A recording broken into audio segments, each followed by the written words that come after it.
Esse é uma cápsula e nós vamos falar agora da situação do Lula, que parece que não está boa não, tá? O governo Lula faz 2 anos com o dólar acima de 6, desaprovação recorde, até entre as pessoas que votaram no Lula, tá?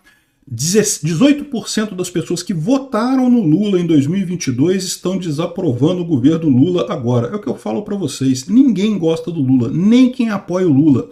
Quem apoia o Lula apoia por dinheiro, não porque gosta, porque acha que ele tem alguma ideia interessante, porque ele não tem.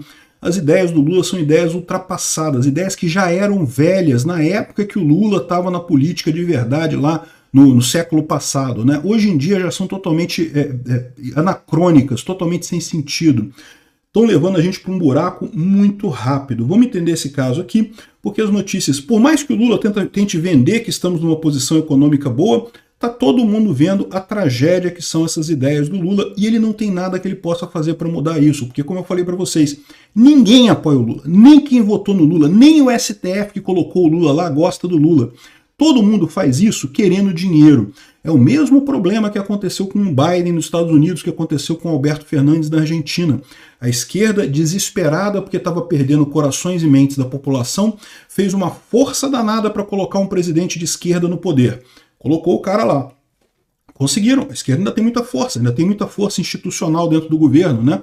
Nos Estados Unidos conseguiu, na Argentina conseguiu, no Brasil conseguiu, só que nesses casos todos, o governo que chega lá é um governo fraco, porque não tem apoio da população, de ninguém na verdade. Fica todo mundo cobrando dinheiro do cara. E aí aconteceu a inflação dos Estados Unidos lá com o Biden, que acabou levando o Biden a perder a eleição. O Alberto Fernandes na Argentina quebrou a economia argentina totalmente. É o mesmo fenômeno. Presidentes fracos que foram colocados por desespero da esquerda, que fez tudo o que podia e mais alguma coisa que não podia para eleger a esquerda de novo, e fracassaram na eleição seguinte. O Lula está indo pelo mesmo caminho. Essa notícia foi sugerida por Votei por Picanha no Prato, Levei Pica no Rabo, Taxando Tudo até a Última Conta e várias outras pessoas. Obrigado aí ao pessoal que sugeriu notícias lá no nosso site, no visãolibertaria.com. E obrigado a você que está assistindo o nosso vídeo. Se você gosta do nosso conteúdo, por favor, deixe o seu like e se inscreva aqui no canal, né? Pois bem, o governo Lula faz 2 anos com dólar acima de 6, desaprovação recorde e mais um monte de coisa aqui. O Poder Data fez uma pesquisa dos dias 14 a 16 de dezembro e mostra que a gestão é desaprovada por 48%. Ou seja, nunca esteve tão mal a aprovação do Lula aqui. Ó. Se você reparar, a aprovação do Lula vinha oscilando, já teve situação em que a desaprovação estava maior que a aprovação, mas agora está muito maior, né? E o pior é aquilo que eu falo para vocês. A partir daqui, a situação econômica fica cada vez mais difícil. O Lula sabe disso, a esquerda sabe disso. A tendência é sempre diminuir aqui. Começou lá em cima a aprovação do Lula com 13 pontos de diferença em relação à desaprovação. Foi só caindo, caindo, caindo e agora está inferior, está ao contrário, aqui está desaprovado mais do que aprovado e a tendência é piorar, né? Todo governo começa com aprovação alta e a aprovação vai caindo ao longo do mandato. Isso é conhecido por todo mundo. Mas o problema maior é a economia. Por quê? Porque o Lula pegou uma economia arrumada do Paulo Guedes, né? O Bolsonaro e o Paulo Guedes deixaram a economia relativamente arrumada, de forma que ele teve crescimento no primeiro ano, teve bons resultados do agronegócio no primeiro ano. Aí o segundo ano já não foi essa coisa toda, ainda teve crescimento do PIB por conta principalmente de gasto público, né? É o que o Lula está falando aqui, ó. Lula diz que o Brasil vive um momento excepcional de crescimento econômico, segundo ele, porque não cresceu 3% ano passado, vai crescer 3% esse ano. O que ele não fala é que ano passado cresceu por conta do governo Bolsonaro, porque o governo Bolsonaro, o crescimento do ano passado foi justamente nos primeiros meses do governo Lula, né? Foi equivalente ao crescimento de 2022, no final das contas, ou seja, realmente foi a continuidade do Bolsonaro, e esse ano o Brasil está crescendo por gasto público. Só que crescimento por gasto público não funciona. É igual você tentar subir puxando a alça do balde. Você entra no balde, puxa a alça do balde para tentar fazer você levitar. Não funciona. O governo vive de impostos. Então, se o governo está gastando demais, ele acaba matando o crescimento na economia de verdade, na sociedade como um todo. Não tem como dar certo. Crescimento por gasto governamental, o gasto governamental entra na conta do PIB, tá? E, na verdade, acaba mascarando o fato de que a economia está muito pior do que realmente está, né? Esses 3% são quase exclusivamente aumento devido a gasto do governo. Então, esse negócio aqui, sim, o Lula tem essa carta na manga, aliás, todo governo tem essa carta na manga de começar a gastar dinheiro como se não houvesse amanhã, isso faz o PIB crescer, só que não tem como fazer isso por muito tempo. É justamente o dilema que você tem agora, o Lula sendo obrigado a cortar despesas e coisa e tal, para tentar equilibrar o orçamento. Ele não está conseguindo fazer isso. Mas ano que vem, das duas, uma, ou esses cortes todos vão piorar a situação do, entre aspas, crescimento brasileiro, ou ele não vai cortar e a inflação vai comer todos os ganhos, principalmente dos mais pobres, né? Então, não, o Brasil não vive um movimento de crescimento econômico excepcional, ao contrário, vive uma ilusão que todo mundo percebe que é uma ilusão, porque as pessoas vão no supermercado, percebem o preço das coisas subindo. Não tem essa ideia de que estamos bem economicamente, né? Só na cabeça do Lula mesmo. Ele quer vender essa ideia porque ele está desesperado, ele não tem outra alternativa. Ele sabe que se a economia for mal, a situação dele fica muito complicada. A gente já falou aqui de impeachment várias vezes e eu acho que é a saída. Como eu falei para vocês, na Argentina o Alberto Fernandes perdeu a eleição para o Milei. É verdade. Nos Estados Unidos o Biden perdeu a eleição para o Trump voltou. E é verdade também.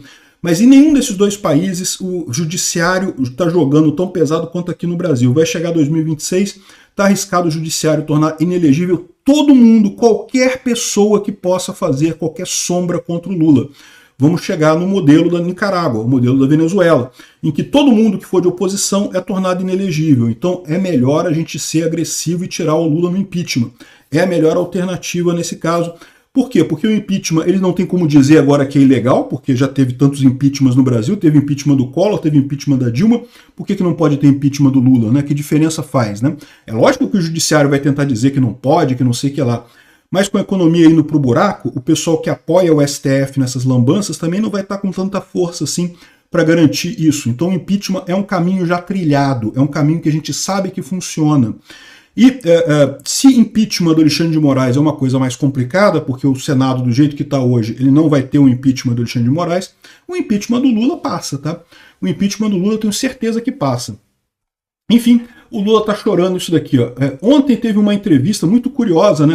Anteontem, na verdade, o Lula fez uma entrevista, botou o Galípolo e falou, não, que você vai ter a maior autonomia, vai ter a verdadeira autonomia, e não sei o que lá, que ele está atento a medidas fiscais e coisa e tal.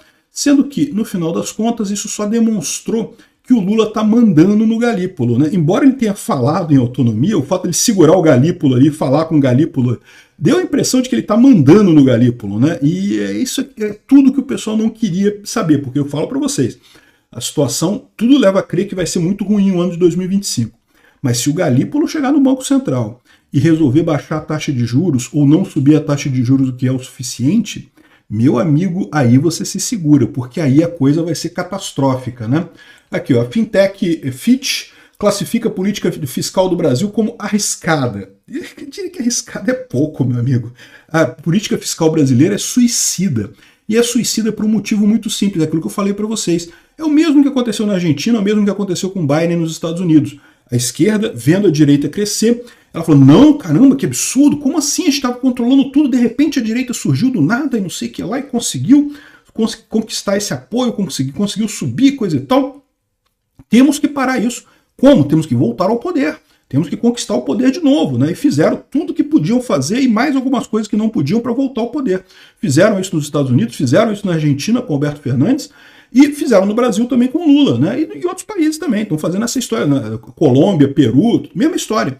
Tentando com todas as forças voltar ao poder. Só que é uma volta artificial. Por quê? Porque as ideias da esquerda estão ultrapassadas. Eles não conquistam mais corações e mentes das pessoas. As pessoas percebem que as ideias estão ultrapassadas, que não funcionaram no passado, não vão funcionar de novo. Então esse pessoal elege presidentes fracos, que não conseguem se manter, a menos que comprem apoio, e é o que aconteceu com o Biden lá nos Estados Unidos. Como é que o Biden teve por que o Biden teve inflação tão grande? Por que foi um governo tão desastroso lá? Porque o Biden ficou o tempo todo comprando apoio no Congresso, pagando por emendas, pacotes de trilhões e trilhões de dólares que o Biden inventou lá, né? Alberto Fernandes na Argentina, a mesma coisa, teve que fazer um monte de pacote maluco, a inflação descontrolou totalmente, né? E daí, ou seja, isso abre caminho para a direita. O pessoal sabe disso, eles estão preocupados com isso, né? Ou seja, aqui ó, o Lula chega à metade do mandato rejeitado por 18% daqueles que o elegeram. 18% é quase um quinto, meu amigo. Um quinto das pessoas que votaram no Lula não estão satisfeitas com o Lula, né? Estão rejeitando ele. E é o que eu falo para vocês, se houvesse hoje uma eleição entre Lula e Bolsonaro, dificilmente o Bolsonaro perderia. Por quê? Por mais que muitas dessas pessoas que rejeitam o Lula também não gostem do Bolsonaro, porque muita gente aconteceu isso, votou no Lula. Na verdade, quem ganhou a eleição de 2022 não foi o Lula, foi o não Bolsonaro, né? Foi tirar o Bolsonaro que uniu muita gente. Mas, mesmo essas pessoas vendo agora o tamanho do problema que é o governo Lula, o tamanho da desgraça que o governo Lula está causando, eu tenho certeza que um número suficiente mudaria de voto. E basta esse número mudar de voto para o Bolsonaro ganhar. Porque lembra, a diferença foi pequena, a diferença não foi muito grande na vitória do Lula em 2022, né? Enfim, essa é a tragédia da esquerda. A maior tragédia nossa é que nós estamos com isso daí até 2026. Em princípio, não há perspectiva nenhuma de melhora da economia, não há perspectiva nenhuma de melhora da política. A gente está com esse pinguço corrupto que não serve para nada lá. Mas, de novo, a alternativa que a gente tem é o impeachment.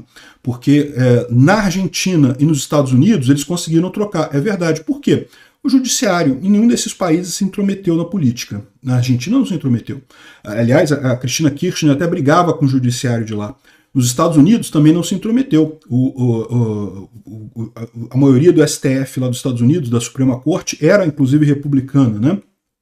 Aqui no Brasil não vai ser fácil em 2026. Está arriscado o pessoal ir para o modelo Hugo Chávez, o modelo da Nicarágua, de tornar todo mundo que não for lulista, ferrenho, vai se tornar inelegível em 2026. Então a gente tem que fazer isso agora. Impeachment é necessário no caso brasileiro. Obrigado por assistir o vídeo até o final. Além de curtir, compartilhar e se inscrever no canal, considere se tornar patrocinador com valores a partir de R$ 1,99. Clique no botão Seja Membro abaixo para saber as condições e vantagens de patrocinar o canal. Mais informações sobre o nosso projeto, visite nossos sites indicados na tela.